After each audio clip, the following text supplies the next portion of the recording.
2014, από τότε νιώθω την πίεση, φορώ του αγριμιού την αμφίεση. Νιώθω πως δεν με καταλαβαίνουνε ακόμα κι οι δικοί μου.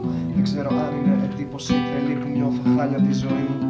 Ποτέ δεν θα έρθει κάτι αν το περιμένεις να το ξέρεις. Αδίκα υποφέρεις, γιατί να κάτσεις να το υπομένεις. Νιώθω χάλια με ό,τι συνεπάγεται η λέξη χιονίσει. Βρέξει ψυχολογία μου πόσο να αντέξει. Είμαι μόνος, μείον στη μάζα των ηλιθείων που ένας μαλάκας με εξουσία θα σου παίξει από πίσω.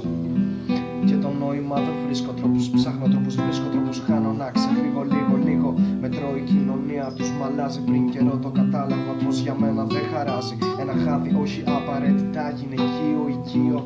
Ένα βλέμμα να μου πει πως έχω δίκιο. Κι είναι λίγα πράγματα που αποτυπώνω στο μελάνι. Είναι κι άλλα που δεν τα εκφράζει ούτε το μελάνι. Ποιος με πιάνει, πετάω με κομμένα φτερά.